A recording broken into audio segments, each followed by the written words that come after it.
If you're running multiple 3D printers, filament management can become a real problem, as managing different filaments across multiple projects gets messy really fast.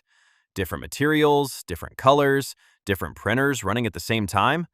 In a real print farm setup, keeping track of spools becomes a challenge very quickly. I've been testing SimplyPrint's Filament Manager recently, and it's a big step forward. The new Filament Manager completely changes this workflow. You can browse your entire inventory in different views, depending on how you work. Track exactly where each spool is stored and what's currently in use.